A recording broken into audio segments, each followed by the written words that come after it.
Haideți să luăm la cum puteți lucra cu ei. Ca să pregătiți pentru viață. Unii au dificultăți de adaptare care conduc la agresivitate. Asta e problema. Programul de recuperare care poate face să fie adaptați la nișă și să aibă asincronia dezvoltării, adică pe pasiunea lor de la știți care știu, să evoluezi mai repede mental, e programul de incluziune socială din cultivarea talentelor artistice. Un amic de-al meu belgian îmi spunea la un moment dat că lucrează cu copii din favelas din America de Sud. Unii care trăiesc din Canade, cum se numește copii străzi. Și îmi spunea acest om că sunt niște antreprenori născuți, sunt incredibil de inteligenți și capabili să supraviețuiască în condiții care un șobolan nu de foame. Îi se dezvoltă inteligență în un anumit sector. Și el îi învață să fie antreprenori. Alții învață să dezvolte talente artistice. Există programe mondiale în care copiii din favelas sunt învățați muzică cu instrumente făcute tot soiul de tip de concerte și de chestii aruncate la groapa de gură. Fac instrumente și cântă muzică sinfonică. Unii care reușesc le crește stima de sine. Și dezvoltă, dar cunoașteți exemple istorice de astfel talente. Uite la Cetic a fost un exemplu istoric. Dar e Piaf, care a fost pe străzi, G5 cântând. Unii suspiciune față de lumea din jur care duce la abandon. Procentul de abandon școlar în România este uriaș.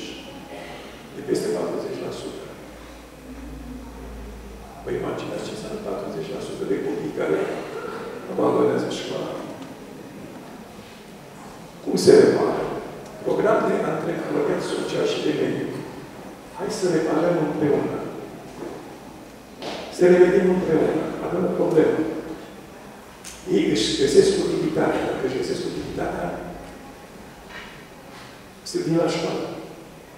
Facem ceva util. Când? În timpul orelor și în timpul orelor. Și după ore. Pot eu să fac lecția pe stradă? Pot eu să fac lecția de matematică adunând gunoaile din parc? Da. Evident. Va trebui să fiu mai ingenios, va trebui să știu cum să găsesc soluția tehnică ca să-i fac să fie atenți la cantitatea și calitatea hârtiei adunată din parc, plasticul adunat din parc, la câți copaci am salvat cu ocazia aceasta de tăiere, ok? La cu cât s-a diminuat poluarea atmosferică, pentru că plasticul ăla nu mai este aras. Și ce mai departe. Și plecăm cu o temă care e motivată. Alții au sentimentul că sunt abandonați de societate și au comportamente predictive. Pot ei să meargă o pasiune și interiorizare. Apropo, ceilalți care sunt loviți social cu abandonul, pot avea dezvoltare intelectuală și descoperirea evoluției la care se implică.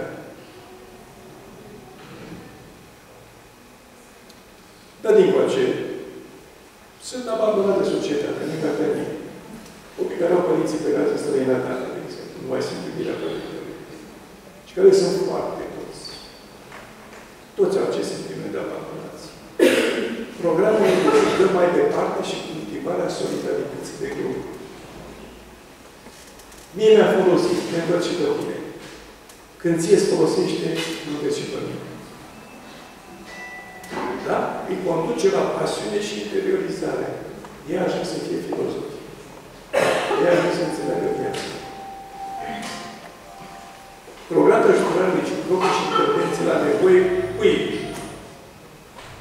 e adresat? Celor care au suferință față de neglijarea emoțională, care conduce la pierderea speranței. Foarte mulți sunt traumatizați sau neglijați emoțional. În general, jumătate din clasă e considerată jumătatea proastă. Prostul clasei poate fi un Un personaj extrem de interesant, va deveni un senzitiv care simte tot. Dar nu este stare să facă o demonstrație logică. Să vă dau un exemplu de postul clasic.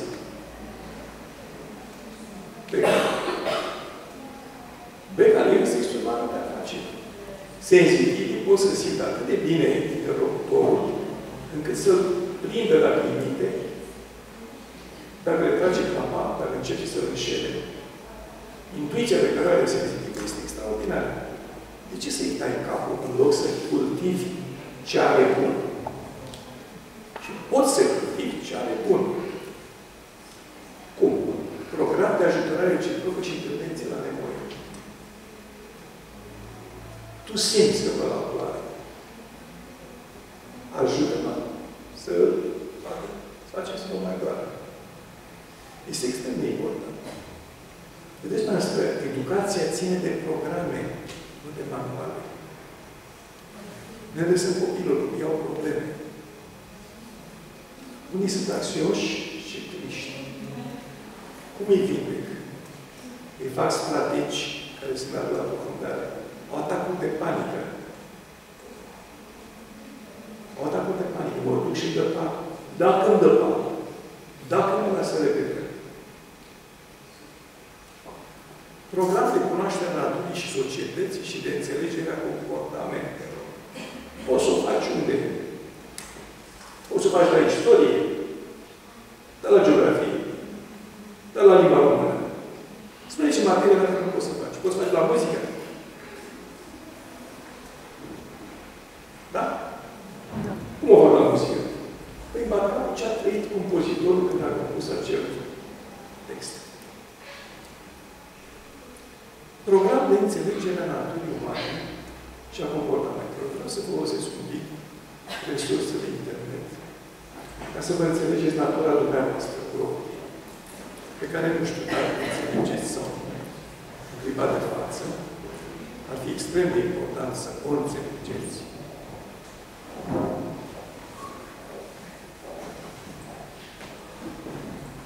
Și să simțiți ceva. Acum.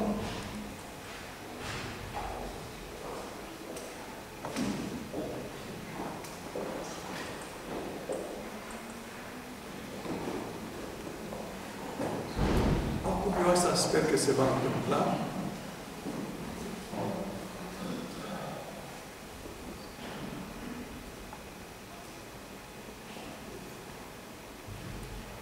Și vreau să-mi spuneți ce simțiți. Copiii trebuie să simtă.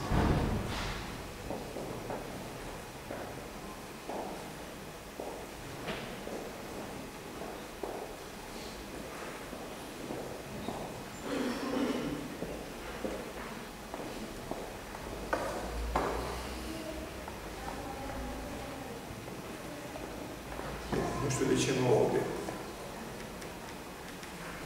Da, să mă uit un pic. Am gândit să aude.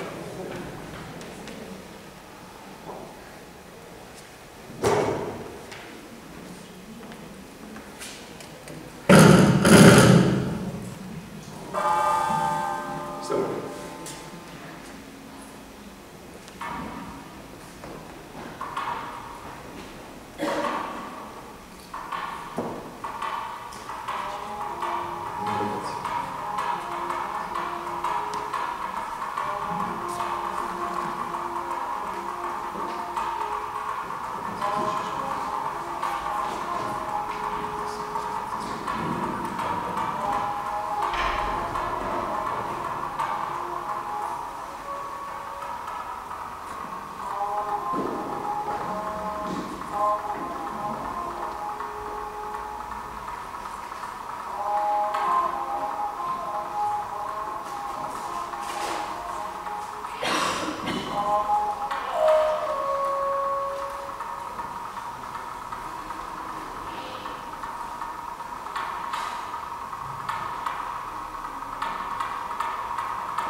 Nu i-a adresat intelectului, i-a adresat sufletului, simțirii.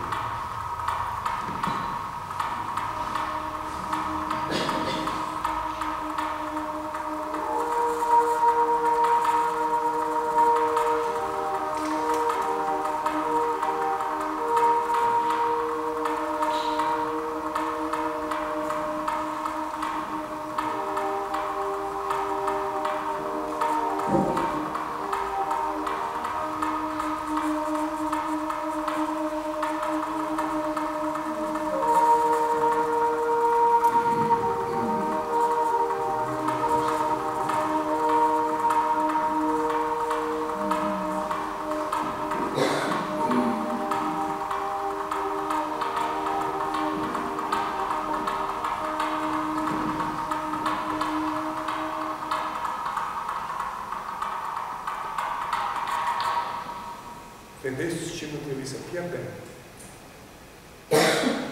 Copilul trebuie să trăiască, să simtă. Și materia pe care o predați trebuie să o simtă. Dacă nu simte, nu mai merge.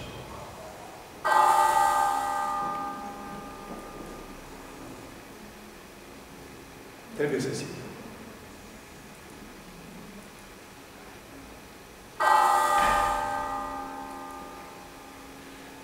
M-ați înțeles? Este extrem de important în lecție. Dumneavoastră aveți o lecție acum. Mâna sus, vă rog, cui v-au dat lacrimile. Fără jenă. Care a simțit o emoție puternică? Care v-ați adus aminte de copilărie? Care v-ați adus aminte că sunteți români înainte de orice? Asta trebuie să simtă copiii. Deci ei trebuie să simtă. Lecția trebuie să fie vie.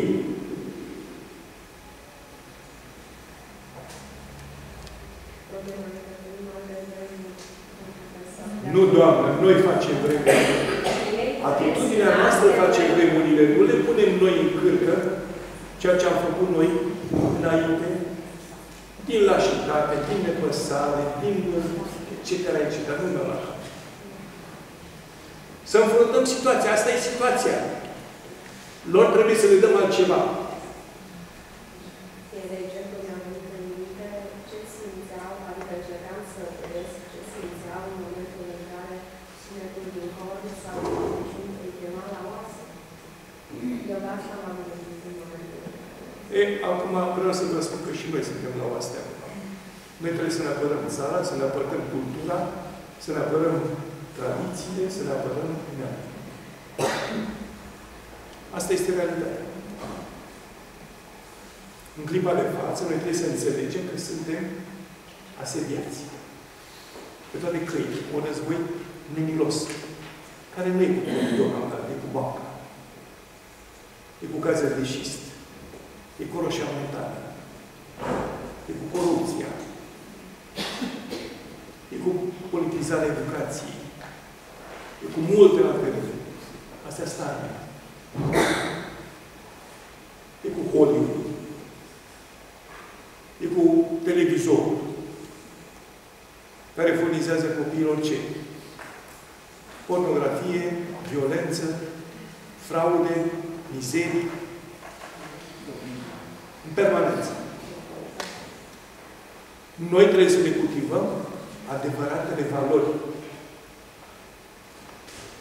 Asta trebuie să facem noi.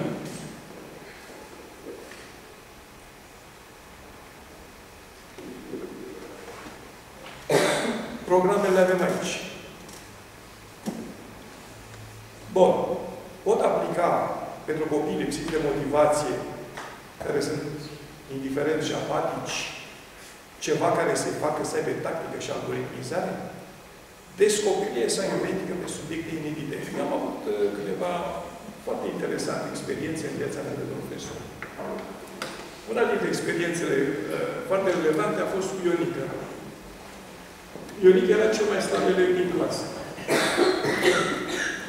Dacă reușea să treacă clasa lui greu, pentru că era completamente dezinteresat. Și la un moment dat, Ionica al meu ia 10 la teză. Nu te-ai copiat. Nu tu, profesor, m-am copiat. Mă jur. Bă, Ionica, eu știu și de la cine ai copiat. Am verificat și cum erau așezați colegii tăi. Și am văzut că tu ai copiat exercițiul de la putare, pe ăsta de la putare, dar te felicit pentru ceva. Nu, tu ești prost. Tu ai copiat un singur exercițiu pe care l-a făcut perfect. Înseamnă că te duce mintea să înțelegi ce a fost corect, ce n-a fost corect. Ionica, mă pui într-o situație foarte grea. Eu ar trebui, conform regulamentului, să-ți dau 12 pe timp. Da, admir faptul că tu ai descoperit greșeala. Și bănuiesc că tu ești foarte deștept totuși. Hai, domnul profesor, hai, domnul. Băi, uite, îți dau o șansă. timp de 2 săptămâni, eu voi face 10 greșeli pe total la clasă. Dacă tu îmi descoperi greșelile pe care le-am făcut, în timp ce le fac, îți dau 10 teste. Nu s-o văd. Eu nici am mai profesional la mine.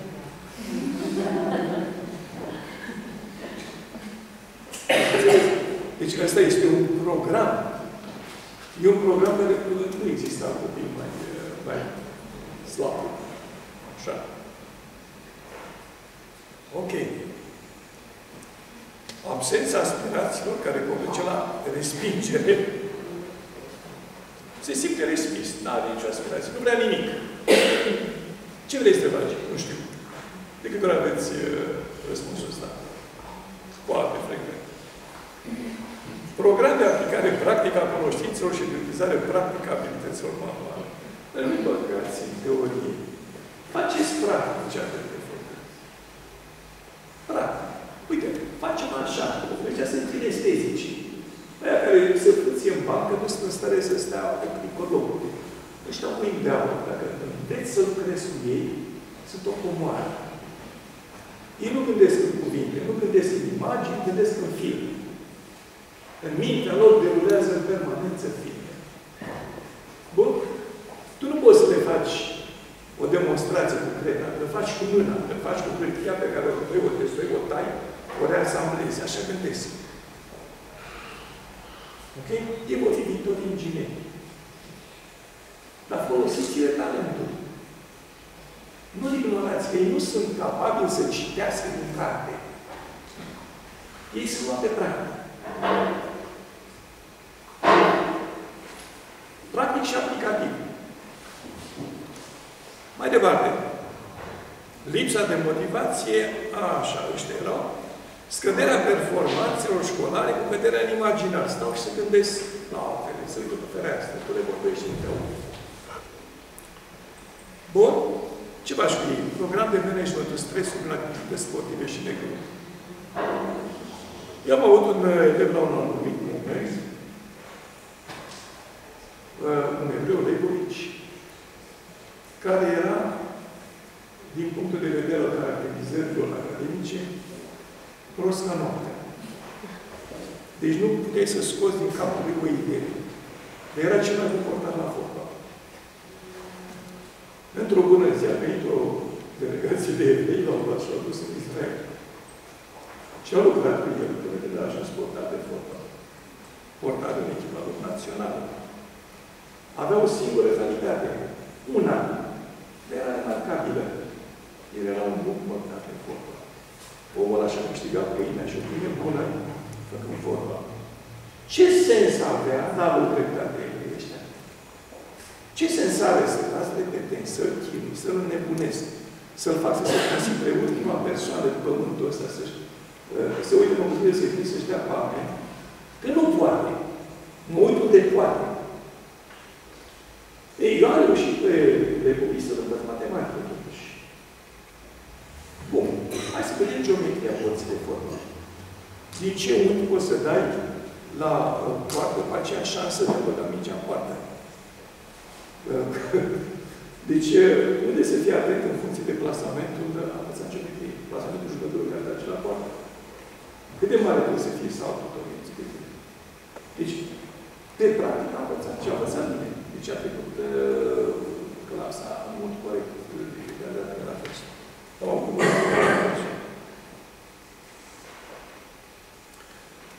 Nu stau să vi le citesc pe toate. E simplu. Asta le puteți citi singur, că le veți avea. Bun? E extrem de important ca să înțelegem altceva care este, eu cred că este cel mai important lucru dintre toate. Copiii cresc dacă noi le dăm șansă. Și vreau să vă lămuresc un lucru care mi se pare mai mult decât extraordinar. Inteligența umană poate crește nemăsurat. Poate atinge niște valori pe care noi nu le putem estima. Dacă știm să ne purtăm cu ei.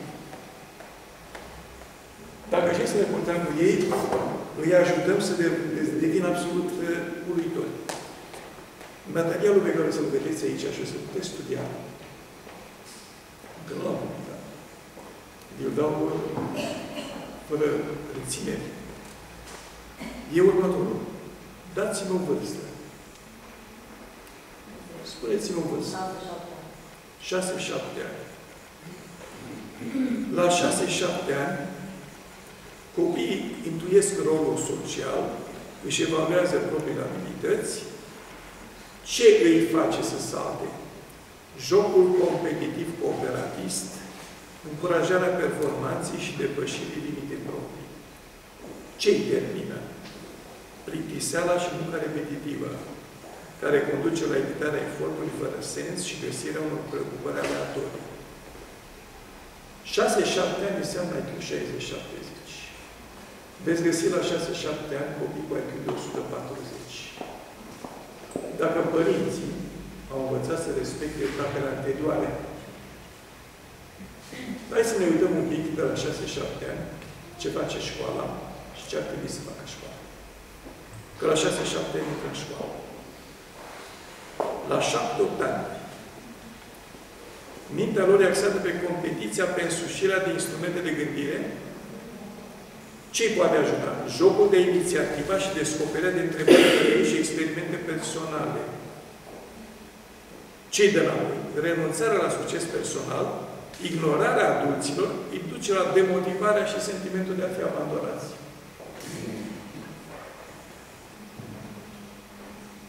Nu-i bagi în seamă, i-ai pierdut. Definitiv. 8-9 ani. 8-9 ani ajungem la IQ 80-90 și pe intelect limitar. La 9 ani, un copil, în mod normal, un copil care a respectat bine toate etapele înainte, poate ajunge până la IQ 150. Eu cunosc o grămadă de copii care la 9 ani au inteligență de adolescent. Dar lăsă deoparte asta, ce faci că la școală, cu copil mediu. Ce se pricepe să facă? Descoperirea de interes. Sunt interesat de dinozauri.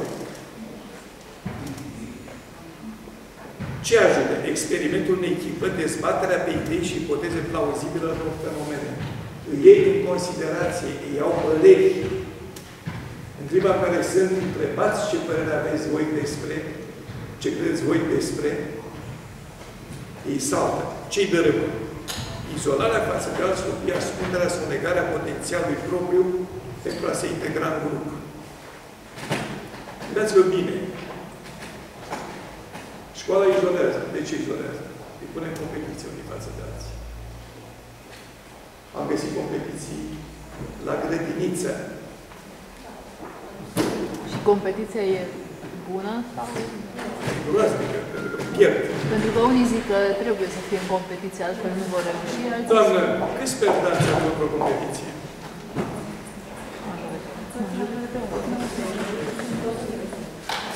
Asta e problema.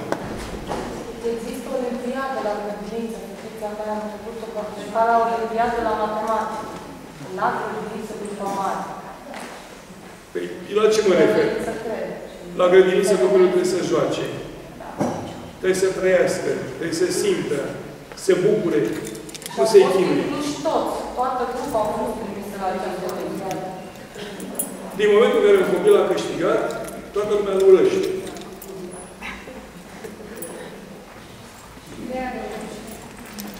Îl izoleze, îl transformă în paria.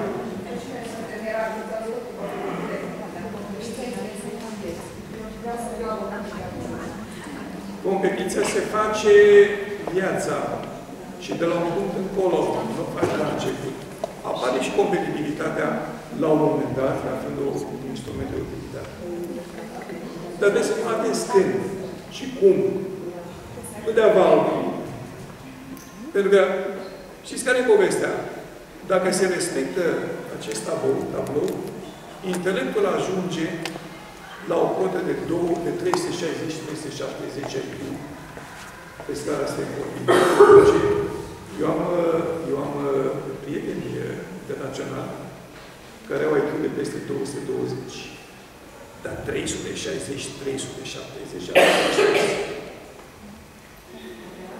Hristos. Însă, de la 180 încolo, care este un coeficient normal, copiii sunt considerați geniali, deși la 18 ani, oricine ar putea fi genial. E natural, ăștia e natural. Antrenarea inteligenței prin rezolvare de probleme, mai mulți pași logici sau mai multe trasee posibile de rezolvare. Ce face școala? Utilizează standarde și proceduri fără posibilitatea flexibilizării abordării. Da? Ceea ce conduce la paradoxul cu risc de echilibru personal sau greșeli. Haideți să ne uităm un pic. Ce facem noi în parcursul școlii? Și ce ar trebui să facem? Pentru treaba asta e relevantă. Ce ar trebui să fie la 14-15 ani? Încurajarea găsirii unei forme de a-și pune ideile într-o formă accesibilă către ceilalți oameni, optimizarea limbajului prin studierea modului de conectare a informațiilor pe domenii conexe sau transdisciplinare, abordări transdisciplinare. M-am marcat înainte cu Scale of the Universe. De ce putem noi să facem abordări transdisciplinare? Pe principii care transced sisteme de gândire. Care este? Cunoașteți ceva? Feedback. E un principiu care transcede sisteme de gândire. Altceva. Unde e sprijin? Pârghii. Comunicare. Mai dați. Egalitate. Inegalitate. Pot discuta despre inegalitatea la geometrie. Dar la geografie. Dar la istorie. Inegalitate socială și mai departe. Mai avem și alte astfel de principii. Gândiți-vă bine. Dincolo am văzut un principiu de măsură și am plecat la ideea de măsură. Ce am avut? Scala Universului. În clipa în care eu concentrez atenția pe un principiu care transcede sisteme de gândire, îl învăț un instrument de gândire. Iar la 14 ani copiii sunt înnebuniți după așa ceva. Să găsească instrumente de gândire prin care pot înțelege realitatea. Și ajung genial. Nu e bun unghi de abordare. Ăsta e unghi de abordare corect. Așa descoperim ce se întâmplă. E adevărat că vreau să crezi o pregătiție adânc. Acum, n-ajunge să știți manual. Trebuie să înțelegeți copilul un alt, hai să vă pasionați ce faceți. Să căutați exemple. Dar dacă vă ajutați unii pe alții și găsiți materiale interesante care conduc la instrumente care permit înțelegerea problemei în profunzime, atunci toată lumea va avea parte de coșul ăsta de informații relevante. Dar fiecare nu trebuie să țină pentru el. Trebuie să dea mai departe. Să aplicați programele alea pe care vă arătam și dumneavoastră singuri. Aici este toată istoria. Și se ridică educația tuturor. Dumneavoastră vă aplicați propriile programe pe care le vom aplica la copii și veți vedea consecințele.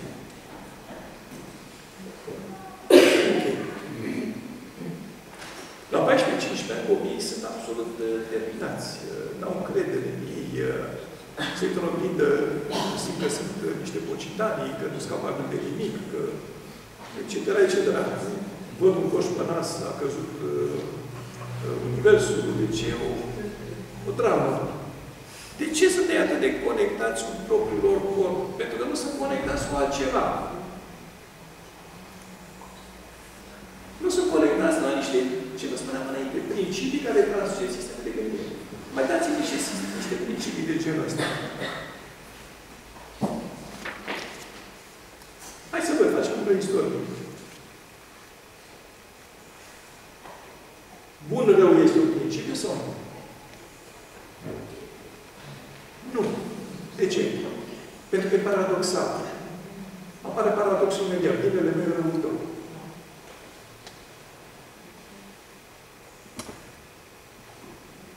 Nu? Frumos urât e un principiu. Nimic liniar și dicotomic din principiu. Adevărat, fals, e principiul. E nu mai folosit. E principiul. Pentru că dacă eu vă spun, eu mint mereu, am un păcat. Dacă v-am spus adevărul că mint mereu, înseamnă că spun adevărul deodată, deci nu mint mereu. Dacă v-am mințit că eu mint mereu, înseamnă că de fapt eu nu mint mereu. Deci oricum aș lua, e paradoxal.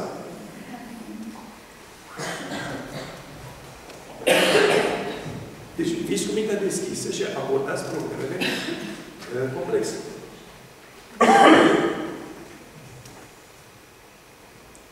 E regulat.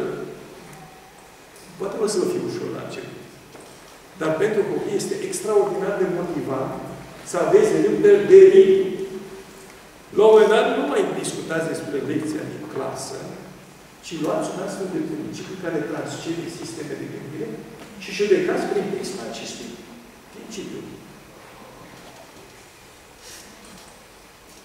Inerție. E un principiu care transcede sisteme de gândire. Poate de gândire inerțială, poate de societate inerțială. Istoria de inerția ei și are niște derudări repetitive. Studiem la ce perioade de timp se repetă conflictele mondiale. Ne aruncăm. Deci, vedeți cât se duce în profunzime toată problema. Este ca la scala Universului. Unde putem noi să ne oprim cu inerție? Gândiți-vă bine. Sunt foarte multe astfel de principii. Am inerție lingvistică. Dați-mi exemple de inerție lingvistică. De cuvinte pe care noi le folosim de pe vremea popoarelor mării, alea care au trăit lângă Marea Neagră s-au răspândit înainte de alieni. Vă dau eu. Mama. Mama se spune mama tot parcursul invaziei aliene. În toate țările arabe, în India, în Iran, la mamă se spune mama. Ciorba se spune ciorba. Tocana se spune tocana. De exemplu, este inerția lingvistică. Trebuie să aflați mai mult. Păi, sigur că da. Asta este, de fapt, bucuria profesorului. Când se bucură de ceea ce face, caută și sapă după informații ca să motiveze copiii să tragă în plus. Să se motiveze să afle în plus. Să gândească altfel. De ce societatea românească e o societate în care se consumă mult alcool? Noi ne mai închidem la Bacchus. Putem să refacem cultul bachian în funcție de obiceiurile populare de la țară. Mai avem și acum, în zone din rurale, să spunem, obiceiul că băiatul devine bărbat în clipa în care se bate pe lângă de șanță. Ia puțin. De ce n-am să pună? Prometeu era zeu. De ce noi îl apreciem pe hoți și spunem, mai ce hoți e copilul ăsta? Hoțele, drăguțile. Și seminției noștri se fac duci. Nu? Este o reminiscență a lui Prometeu, a cultului Prometeu de vremea dacilor. Avem o inerție culturală. Suntem în stare să scăpăm de inerția asta la un moment dat. Deci e un principiu care transcede ce să vedem. Unde vreți să mă aplic? E vreo ramură care să mă pot aplica?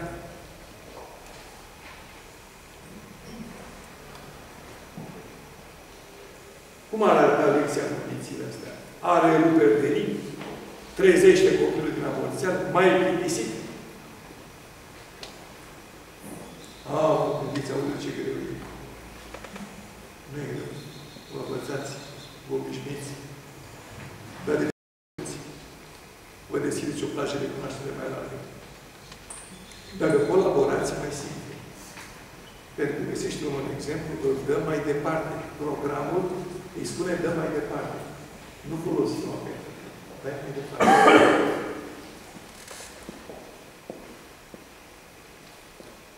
Vedeți, dumneavoastră sunt despre urmașii unor oameni care știu să coopereze. Toată de zona de nord a Ardealului, în mediul rural, când doi tineri se căsătoreau, satul venea și le câmpea casă. Puneam mână de la mână și le făceam casă, că se răzgândea și au ce. Cooperarea exista. Reînviațiu. Reînviațiu până la asta educație. Cooperație, găsirea de soluții care sunt importante. Și nu o să mai aveți copii cu probleme în școală. Merită. Gândiți-vă bine. Ce veți mai fi dumneavoastră? Profesorul care îi bagă în plictiseala profundă sau cel care îi face să trăiască, să se bucure și să se întreagă în școală?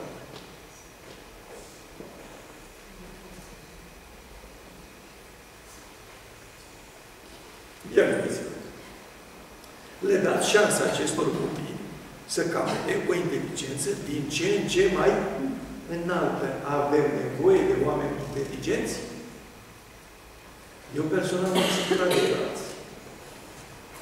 Vă spun sincer, mai ales la conducere de vârf, m-a supărat de proști, de hoți, de excroși și de nebuni.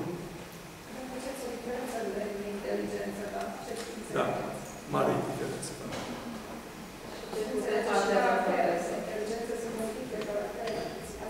Da, și caracter, adevăr. Dar caracter dezvoltăm. De ce dezvoltăm? Noi dezvoltăm caracterul ăsta. Când stricăm caracterul? Când îl pun să fie competitiv. Să vă arăt un document care este foarte interesant, apropo de caracter. Și pe ăsta mi-l pot pune pe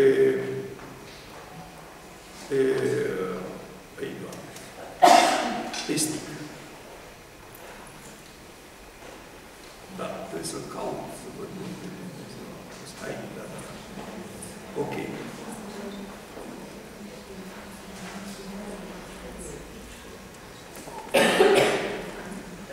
O să vă arăt ceva care e simplu și la îndemână.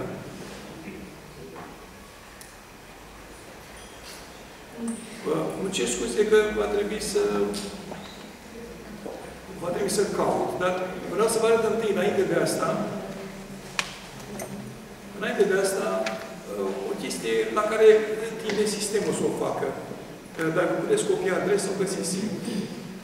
Filmuleț, dacă nu vi-l pun eu. Cum vreți? Ce vi-l pun eu?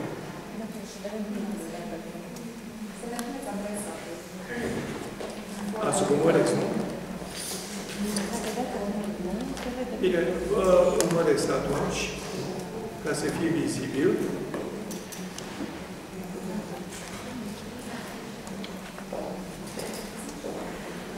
Da, așa. Dacă îl urmăriți, o să vedeți la ce mă refer. Dacă vreau să mă numai, cum se vede filmul videoclip? Atunci vă arăt videoclipul, nu durează mult. Așa, pregătirea de se vede filmul, nu? Nu, durează mult și e interesant de văzut.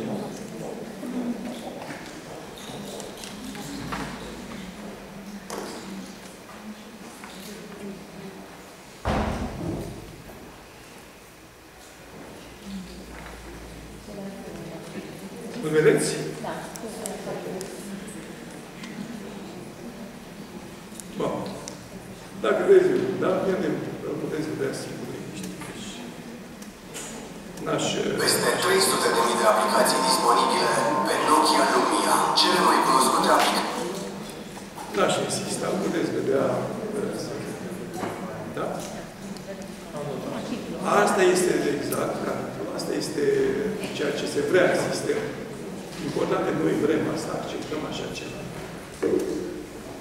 O să vedeți. Bun. Acum, vreau să vă arăt altceva acum, care mi se pare absolut excepțional. Așa.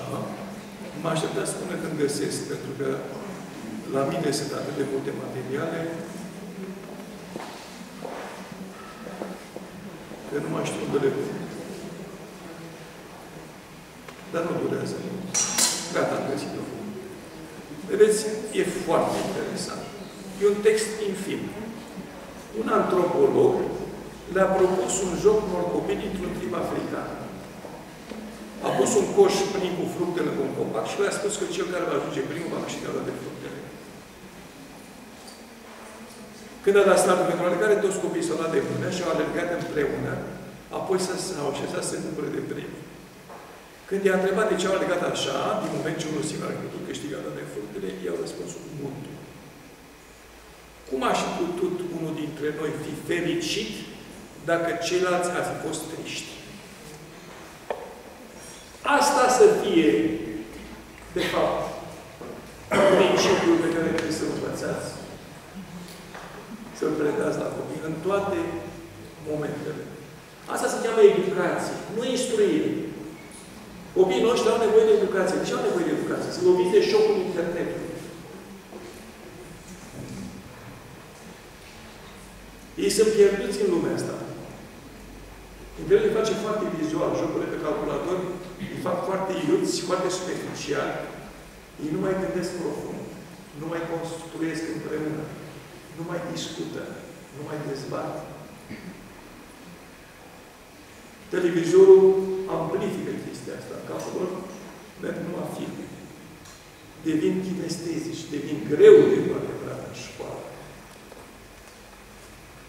Dați-le principii de etică și de morală socială. Ubuntu e un principiu de morală socială.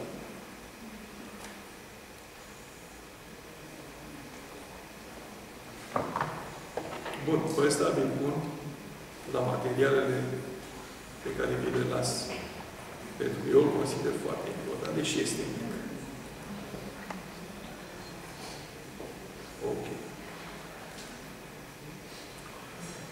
Vedeți, trebuie să învățăm din multe lucruri.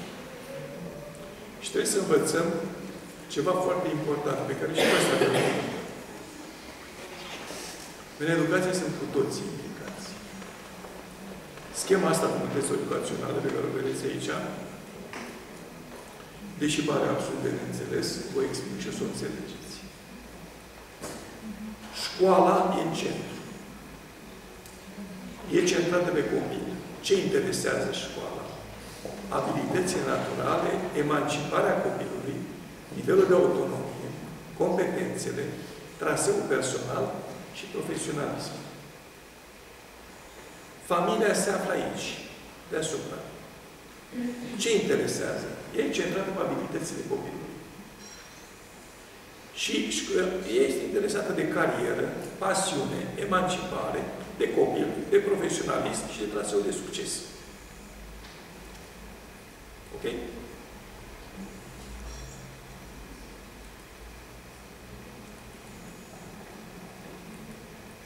O să o salvez, să o aveți.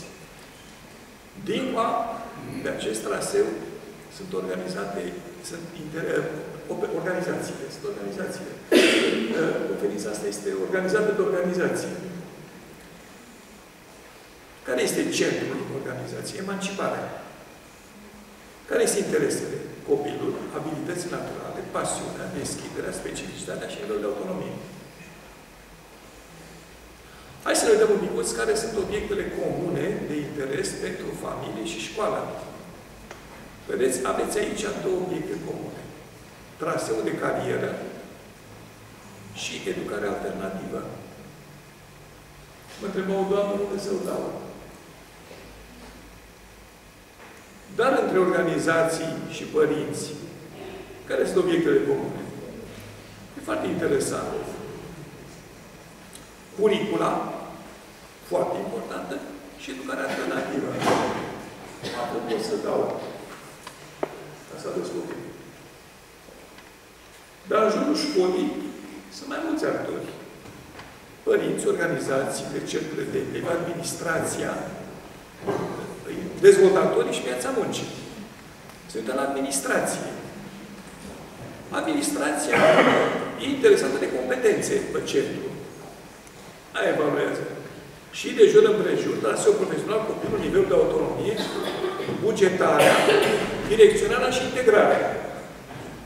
Sau cel puțin asta ar trebui. Și care legătura dintre școală și administrație? În afară de traseul personal și nivel de autonomie, mai au două interese comune. Două importante. Rețeaua de recrutare,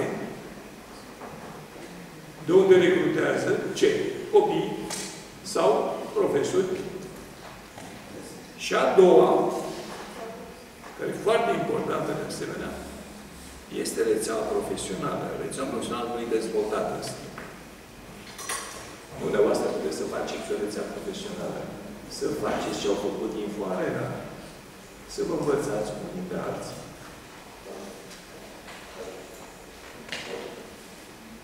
Da? Și atunci nivelul de cunoaștere va crește. Va crește enorm. Bun? Ce mai este extrem de important? Extrem de important este copiii să aibă un spectru valoric. Dacă noi, de pildă, nu mai putem considera bine, rău, frumos, urât ca valori, da? Va trebui să găsim niște valori pe care să le putem da mai departe. O, da.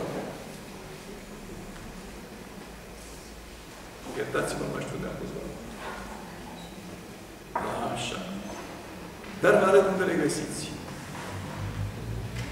Le găsiți pe pagina pe care public eu, cercetări complexe. E asta, Sustainability Modeling. O găsiți cu ușurință și puteți să vă notați. Dacă puneți pe Google,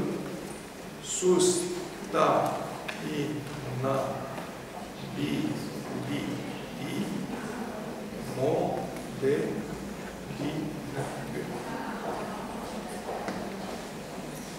Acum văd că chiar pe prima pagină, prima poziție, mai fluctuează. Sunt 7.530.000 de rezultate. Dacă vă uitați aici, vă sugerez să căutați modelul de țară. Country Model. E aici. Iar pe Country Model, download în română,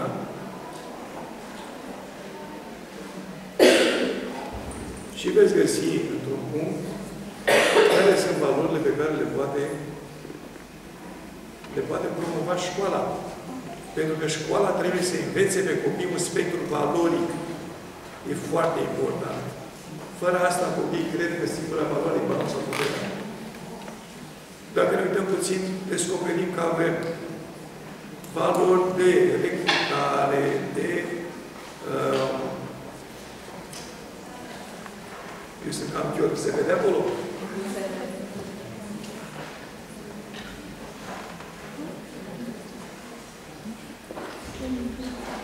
Oricum, le găsiți aici. De bună utilizare a potențialelor. De... Ia să văd, nu pot să le copiez, ba da.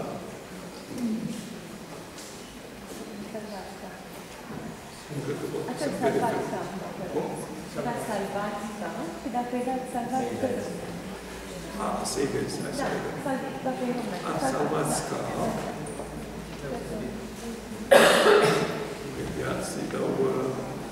O dă de țară, e ok. Să dau la orare.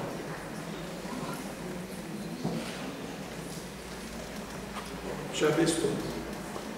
Deci toate astea sunt valori. Valorile astea trebuie copiii să le învețe în școală. Valori de dezvoltare economică, valori organizatorice, valori... Pentru că noi prețuim pe ei liniar. De ce te prețuiesc pe tine, dragule? Că nu mai ești bine. Da, dar ai avut o imagine bună. Da, dar ai fost inovator, inovativ. Da. Vedeți? Toate valorile astea ne dau putere să-i prețuim. Sistemul de notare ne dă putere să-i disprețuim. Și e simplu.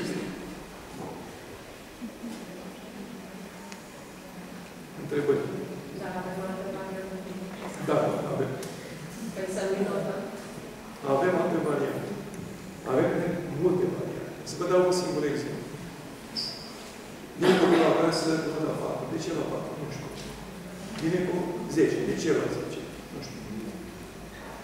Le-a spus vreodată sistemul de evaluare că i-a dat notă pentru că sunt 6 parametri pe care îi puteți lua în considerație. Puneți nota. Dacă vreți, discut, lasă-i notați. Calitatea informației redate. Bun. Ok, cantitate și calitate. Modul de aplicare al algoritmului. A regulii. Le-ai aplicat corect. Bun? Experiența personală pe care a adus-o în plus. Modul de exprimare. Bun? Felul în care ai evaluat situația. Strategia pe care ai folosit-o pentru a aborda problema. N-ai făcut-o până la cap, dar strategia e bună. Bun. N-ai știut nimica. Deci n-ai știut. De-ai avut o strategie bună. 2 că n-ai știut, 10 de-ai avut o strategie bună. N-ai învățat algoritmii, de-ai descoperit. De 10 că ai descoperit. Ai evaluat situația grozavă, 10. Ai exprimat-o ca o cizmă, 2. Pe total ai un 8. Dar tu, copil, când îți dai seama ce n-ai știut, acolo face efortul ca să știi. Nota nediferențiată nu le spune nimic. Tu, ca părinte, când te uiți pe diferențierea făcută, îți dai seama, copilul acolo trebuie să mai insisti un pic și l ajuți. Tu, ca profesor, când ți-ai făcut acolo, îți dai seama că el a evoluat pe ceea ce nu putea. Ok? Îți ia puțin mai mult timp ca să-l apreciezi pe această dimensiune. Dar, în final, tu ai un traseu al evoluției personale a copilului și din momentul ăla poți fi și apreciat pe progresul elevului. Ai cum să arăți. Copilul a progresat. Mi se pare atât de dificil încât să pierdeți un minut în plus la datul din note ca să evaluați pe o scală cu 6 puncte, dați-vă la beneficii.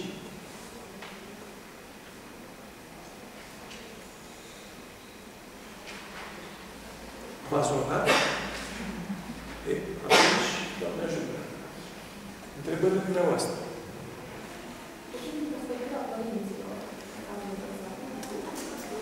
Ce părinții?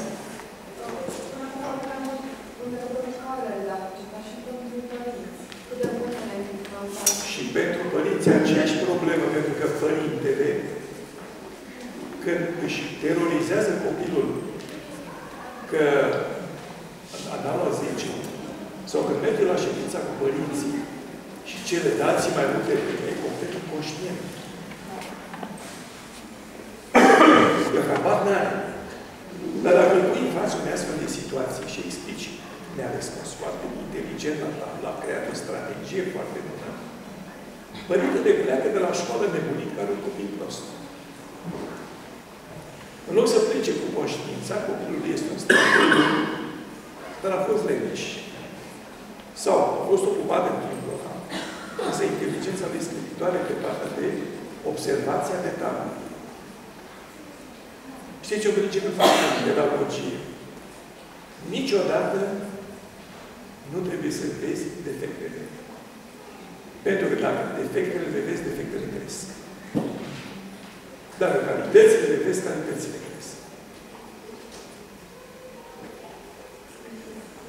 Da? Eu laud pe copil pentru ce a făcut bun, nu critic pentru ce a făcut prost. Îi spun, domnule, punctul ăsta a fost remarcabil. Dar la mai de lucrare. Poți să devii remarcabil la lucrare. El nu pleacă de prima dată asta. Vedeți, e o diferență foarte mare între învățământul românesc și învățământul suedez de pildă. În Suedia, când elevul a terminat liceul, e întrebat, ce vrei să faci? La facultate. Și crezi că ai o șansă? Evident. Eu am de gând să cuceresc lumea. De ce? N-am învățat în școală că e prost. Am învățat că dacă se străduiește, poate face orice. Asta trebuie să facem și noi. În regulă? Și să ținem seama de caracteristicilor de vârstă. Pentru că au aceleași zonă de interes. Zona lor de interes l-am dat în documentul pe care l-am prezentat înainte. Și probabil mai încă deschis. Orizontul de vârstă. Te interesează ceva. Deci îi interesează ceva. Au ceva. Undeva există ceva care îi doare. Dacă nu mă uit la asta, atunci pentru ce crezi? Că n-am niciun sens. Vedeți? Ce mă interesează la 17 ani? Să-mi dezvolt instrumente de gândire critică, analitică, să cuceresc poziții de lider de grup. Și atunci mă joc pe treaba asta. Rezolvăm probleme cu mai mulți pași logici. Mai multe trasee de dezvoltare și atunci de rezolvare. Nu îl turpesc. Băgându-l în chestia asta și numai așa se face prin rol. Dar ce folosești? Regulă? Vă dați seama că puteți schimba complet modul de gândire de educație. Cel puțin dumneavoastră, la dumneavoastră în școli, credeți-mă că dacă o faceți, absolut toată lumea se dă de practici la acela.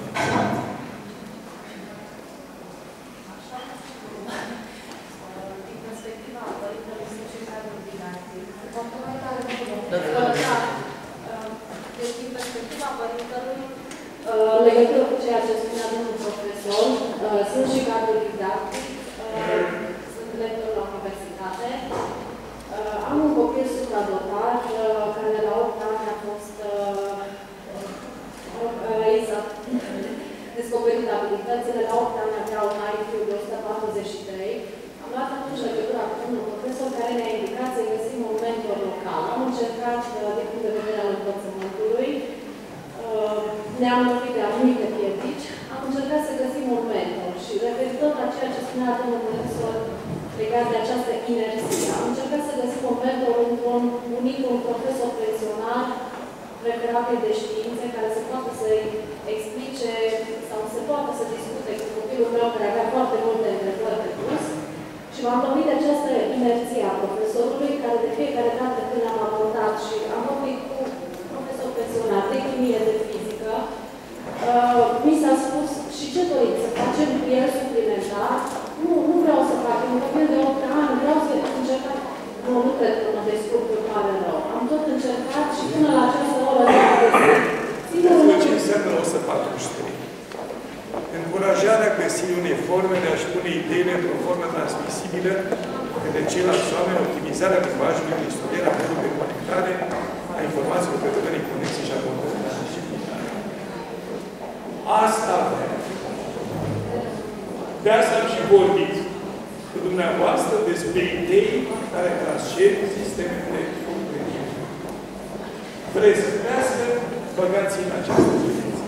Singurul lucru și ceea ce indic și celorlalți părinți, ne-am lipit într-un fel de chestia Gifted Education și prin doamna Ramona Păduraru am organizat inclusiv o tabără de vară cu copii în voi referiți și ne-am lipit și de, să spun așa, de cariere și a fost singurul lucru care am reușit să fac pentru copilul meu până la această oră. Noi votăm în continuare un mentor care să ne poată ajuta să ne dezvoltăm. Copilul la ora actuală are 12 ani, că mine a venit și el. Deci atât am reușit să fac. Am încercat, inclusiv am avut ideea să ne mutăm efectiv pentru copil la București, că simțeam că acolo am puteți dezvolta aici. Mai uitați-vă unde trebuie. Dacă oamenii au fost selectați pe diplome și diploma este bună de pus în ramă sau de făcut altceva pentru chestii igienice, zgârie. Deci, atenție! Puteți face și aici, la locul faptei. Aici puteți dezvolta. Pe dumneavoastră. Eu mai am întrebare. V-ați gândit să dezvoltați și dumneavoastră sau să în Oradea ceva, pentru profesori, cursuri, prin care să dați idei? Știți ce vom face? Eu acum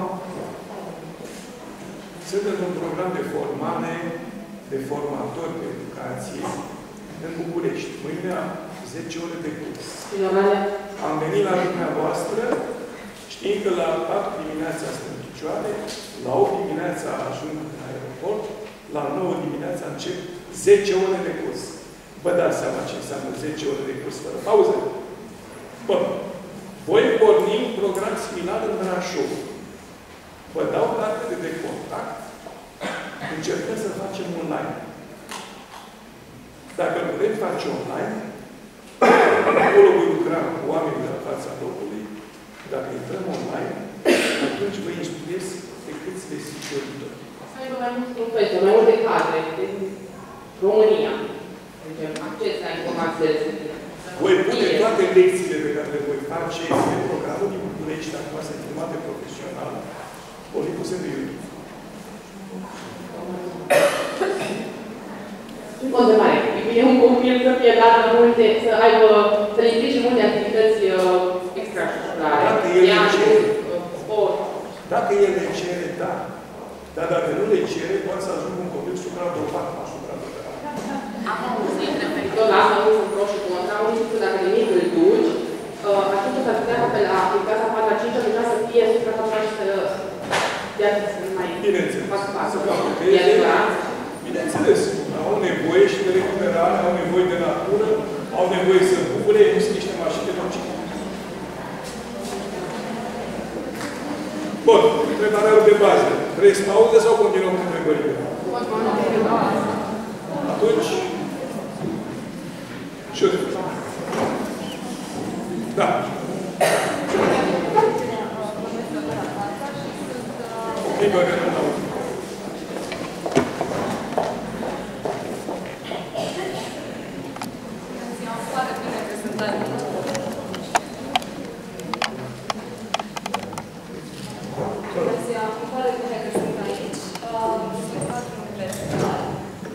Și am reținut și mi-a făcut ideea dumneavoastră de cooperare în cadrele didactice.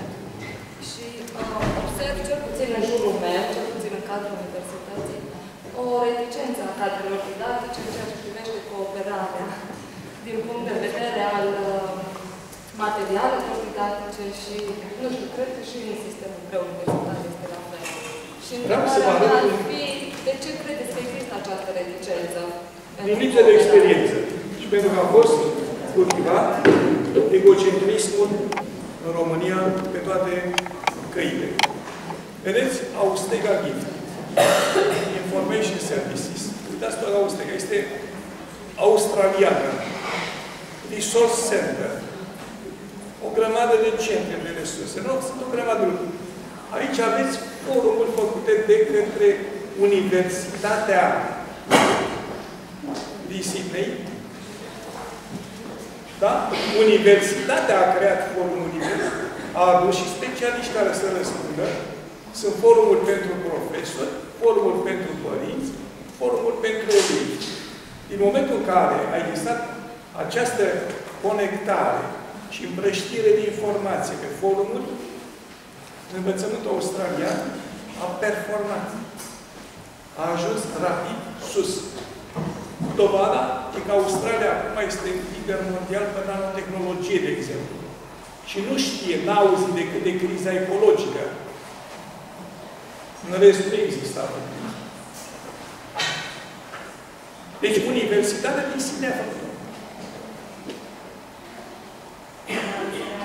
La televizor, negativ nu se dă. Nu se dă. La televizor se dă, din păcate, dar să știți că eu lucrez și am lucrat mereu.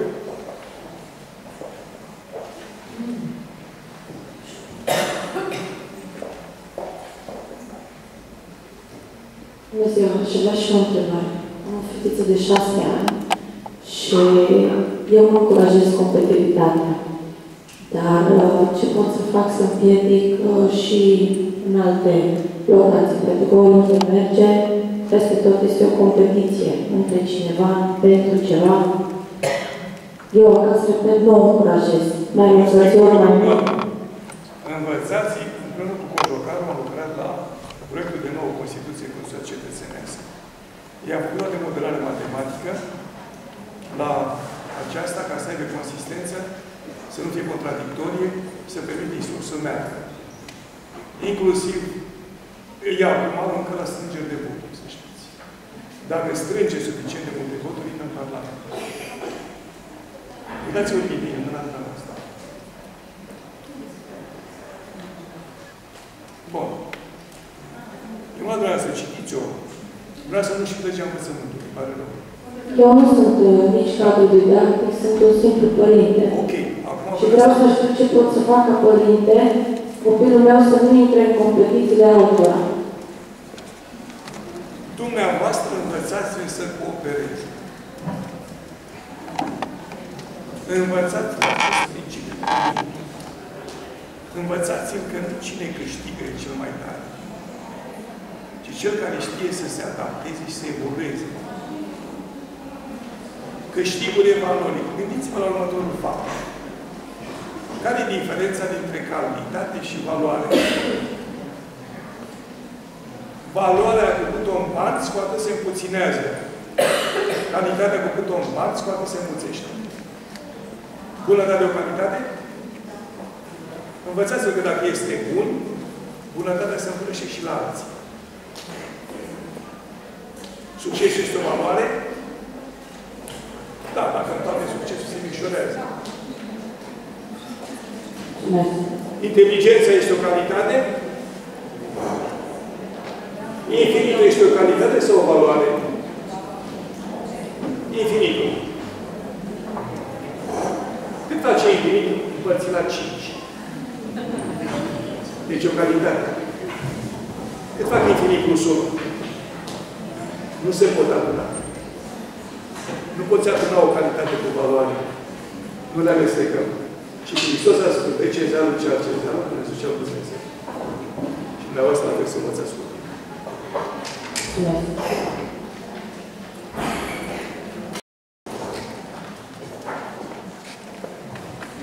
Așa. Întrebați-mă. Pentru cei care au venit acum în sală, de la fila de ateliere,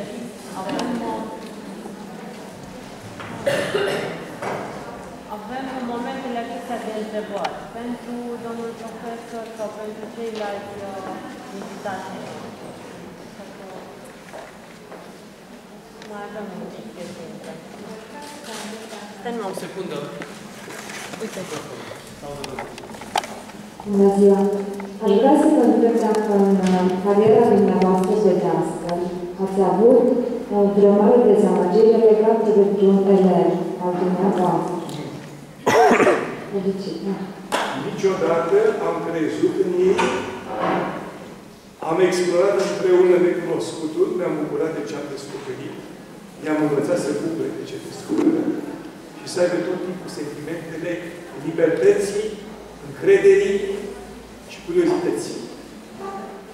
Astea sunt cele trei care definesc o minte genială. Deci nu le luați niciodată copiilor libertatea, curiozitatea și încrederea.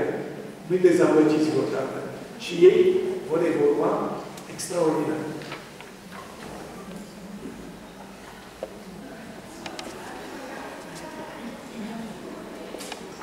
Vreau să vă întreb cum v-ați păstrat aceste resurse interioare de anumite timp. Cum ați reușit să păstrați acest entuziasm care mi se transmite și nouă? Eu apreciez libertatea personală, încrederea în oameni și n-am fost dezamăgit niciodată. Iar curiozitatea e nesfârșit. Și permanent. Și muncesc enorm.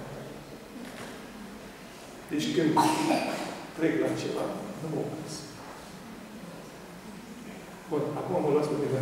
Mă întrebați pe ce vă interesează pe educație.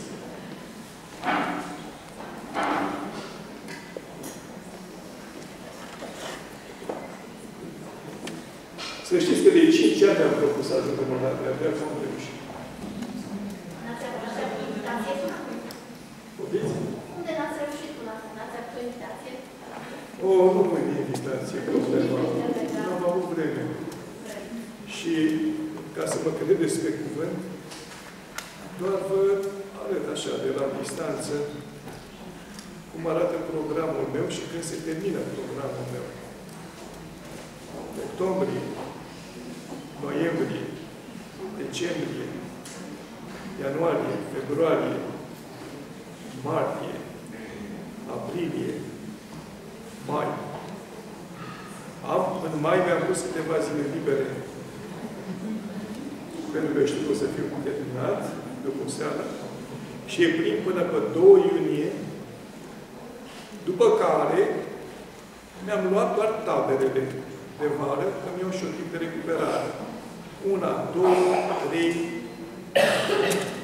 4 tabere.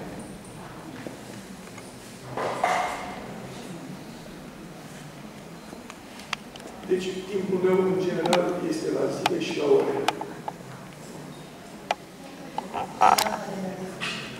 Și de-aia care am scris eu pe programul meu de vreme.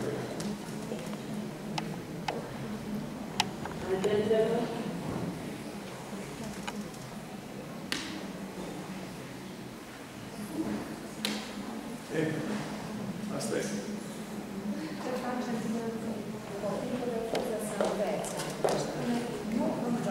Foarte bună întrebarea dumneavoastră și eu v-am lăsat aici.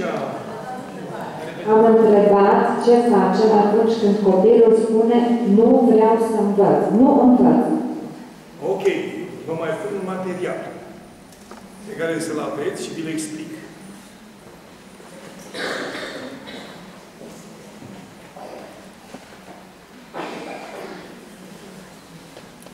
Acum vă explic, să-l aveți la îndemână, pentru că vă învăț ceva care este extrem de important și pe care îți puteți folosi oricând cu mare eficiență. Uitați-vă, rog frumos, asta e harta mentală pe care o are copilul. El are un creier reptilian, care este trunchiul cerebral, are și un batrancian, care este globul reptilian, nu l-am mai luat în calcul aici. Are un creier mamalian și un creier uman. Nu mai e motivat. Cum poți să-l remotivezi? Lucrați pe intuiție și pe creativitate. Ce crezi? Ce intuiești? Care-i părerea ta despre? Da? Și stimulați creativitatea. Nu vă cum mă zic eu, vă cum crezi tu. Când știu că s-a motivat, inițiază singur și se autotolerează. Că înainte se ia la palme când se vede în oglindă. Spune, sunt rău, sunt prost, sunt urât, nu mă iubește nimic. Da. Dar lucrați aici. Intuiție, creativitate. Și își reface motivația. Dar aveți grijă, nu cu disciplină, că disciplina omoară motivația. Toate astea care sunt în dezechilibru aici, pe balanță, sunt foarte importante. Ierarhia omoară afectivitatea, intuiția omoară tradiția, fetele corelate, motivația omoară disciplina de asemenea. Când e prea motivat, sare în cap să ducă pe dumneavoastră. Da? Ordinea distruge creativitatea, creativul este totdeauna foarte dezvoltat. Bun? Deci trebuie să înțelege, să tolerează lucrurile acolo unde sunt. Așa. Și atenție, el încă nu și-a folosit creierul superior. Creierul superior e gândire topologică, simbolică, analitică, verticală, cauzală, laterală, sintetică, normativă, complexă. El evoluează dacă îl ajutați conform documentului pe care l-am mai înainte. Orizontul de vârstă. În general, societatea umană nu ajunge decât în foarte grave cazuri să folosească creierul superior. În general, folosește inteligența mamaliană, pe care o are și primele și mama. Dar noi trăim în momentul ăsta într-o perioadă se spiritualizează întreaga planetă.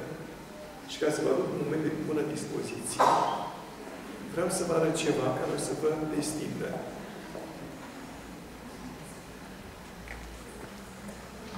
Și o să mă credeți după aceea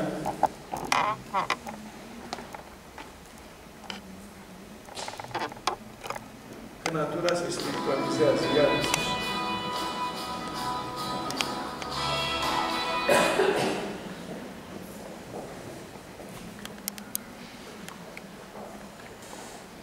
Aștept să vă văd reacția. În curând. Dacă la buciu și toacă v-am așteptat emoția, și aici aștept să vă văd reacția.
Zona asta a României și zona de nord totdeauna a fost specială.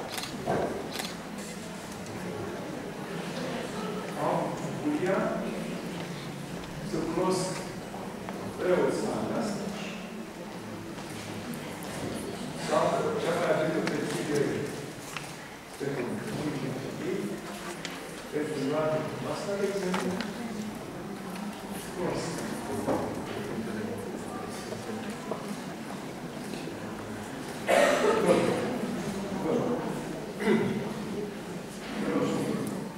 Bună seara la toată lumea! Vă rog să mă scuzați să ne-am intervenit și v-am deranjat, dar știind că este aici domnul profesor, doream în mod special să-l salut pe dânsul și tot la fel de special să-l salut pe dumneavoastră.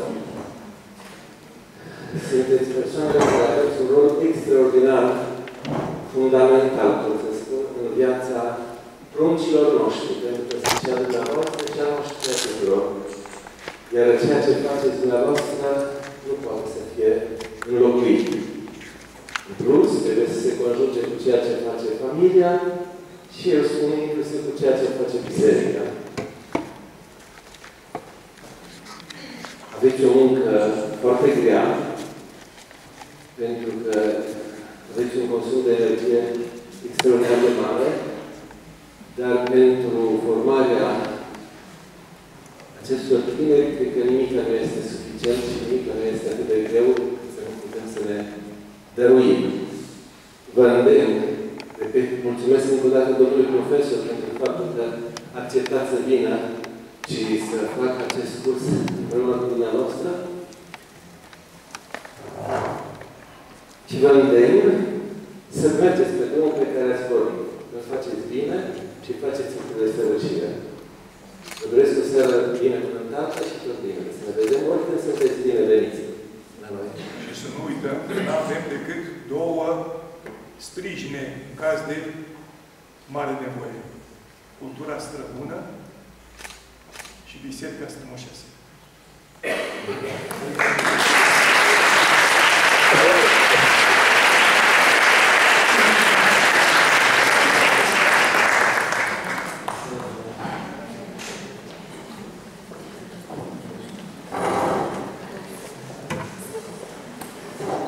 eu vă stau la dispoziție cu întrebări și răspunsuri. Dumneavoastră să aveți întrebări cu răspunsuri rapide. Dați-ne mai întâi răspunsul, dar după întrebări. Ei, n-am avut decât puțin timp. Dacă aveam 80 de ore, nu învățam mai mult. În puținul timp, am dat totuși niște materiale pe care să le puteți studia și pe măsură ce le veți înțelege, să le puteți discuta între dumneavoastră și apoi aplica.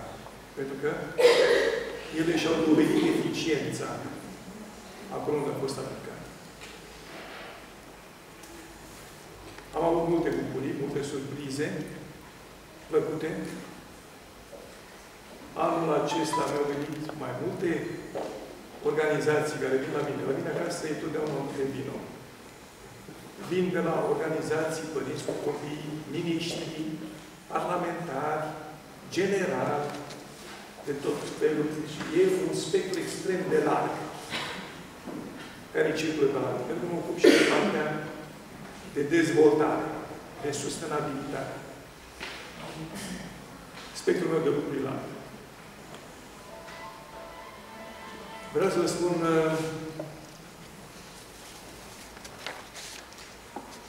oamenii ăștia vin. Uneori îi fac câte o bucurie extraordinară.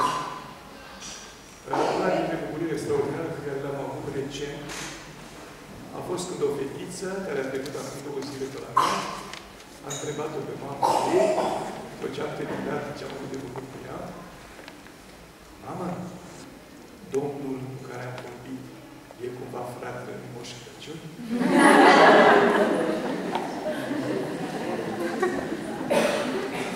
Da.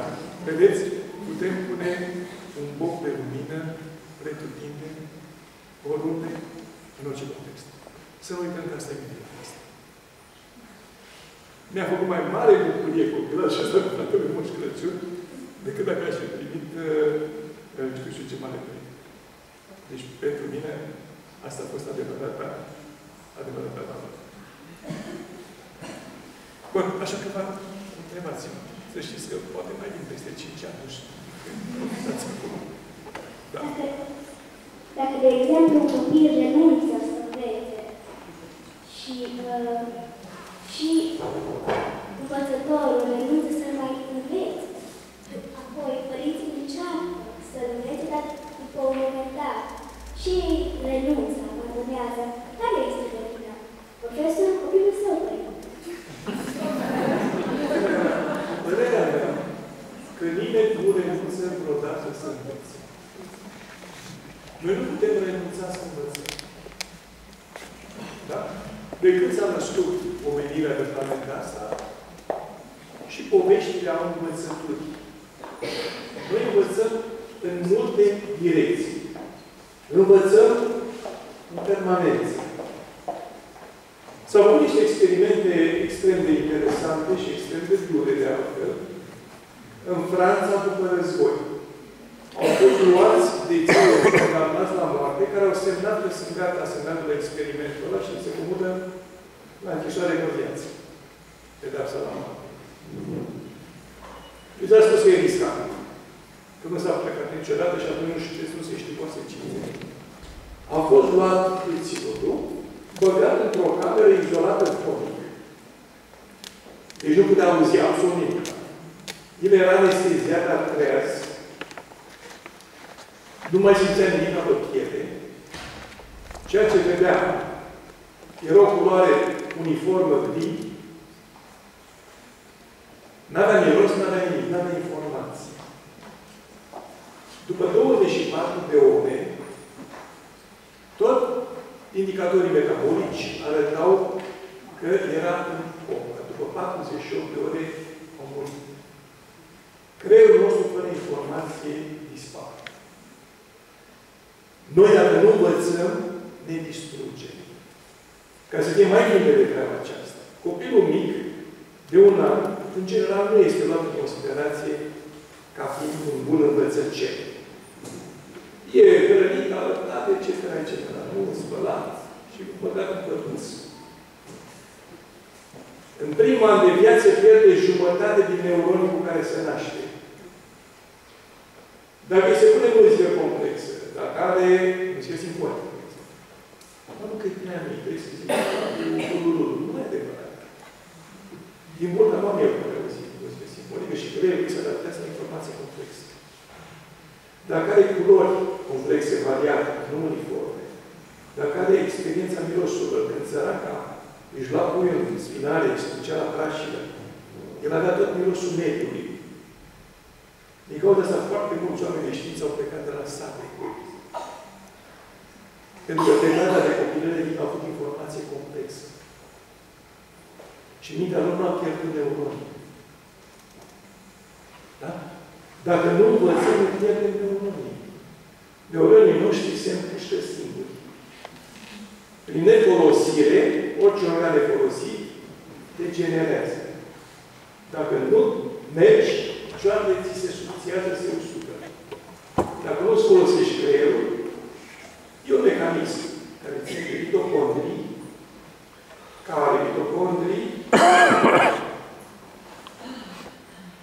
împușcă celula în ajutorul lizozomului, care se sparge, enzimele de lizare ies din celulă, distrug membrana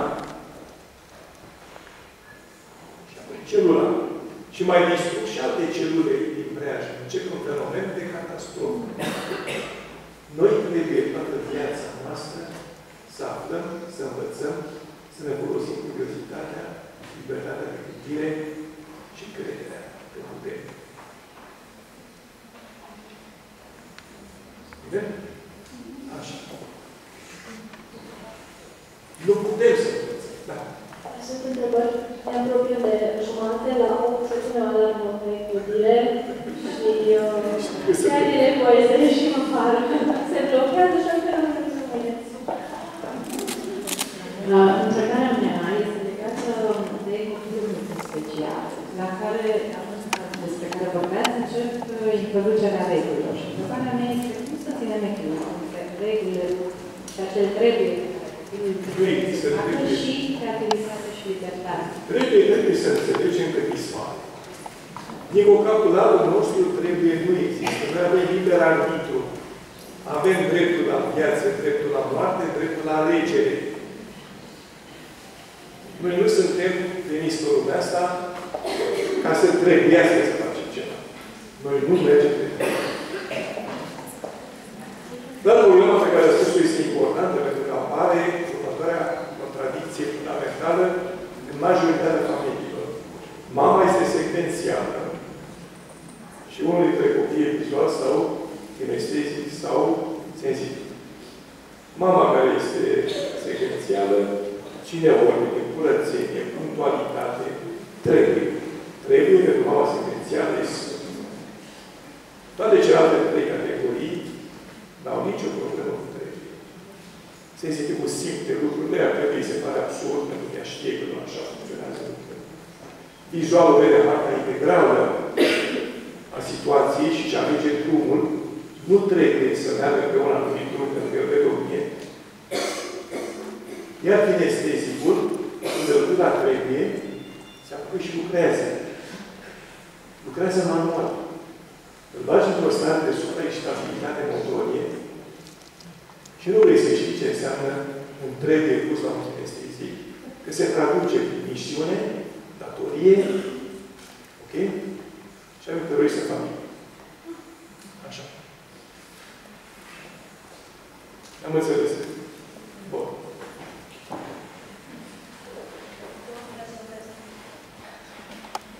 Profesorul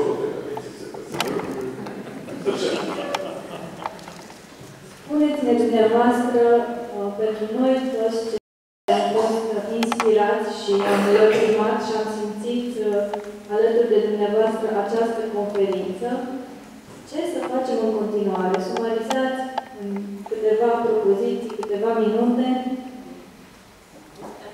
Câteva cuvinte. Să fiți oameni.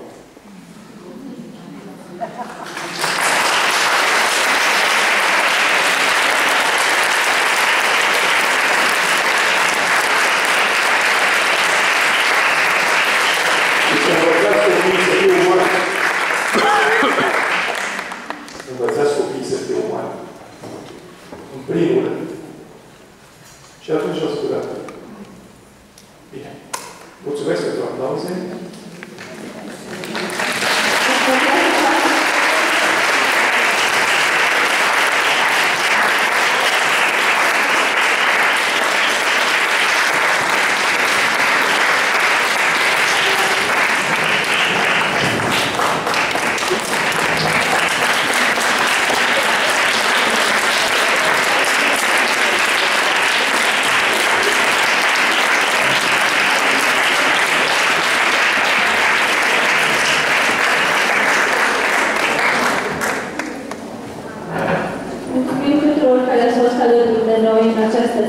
pentru deschiderea în care ați venit și ați stat aici pentru a învăța împreună despre abilitățile de viață și educație. Ați văzut că ne-am modernizat înregistrarea, am venit cu calculatoare foarte convinse că așa vom optimiza timpul de lucru, însă unul dintre ele s-a stricat brusc și toate datele au fost pierdute. Așadar, oricine are orice lipsă de diplome sau alte dorințe și nevoie de răspunsuri de la noi, vă rugăm să ne contactați, aveți datele noastre. Și vă spun și o glumă la sfârșit de conferință, pe care o spun deseori. Când Dumnezeu a împărțit mintea, la primii oameni a dat cu cisterna. La următoarea a dat cu butoiul. La următoarea a dat cu găleata. Spre sfârșit a ajuns să dea cu pipeta. Și la sfârșit a venit Sfântul Petru și a zis, Doamne, ce facem? Că nu mai avem minte să le mai dăm. Nu mai e. Păi, ce să facem, Petre? Că le știi diplome.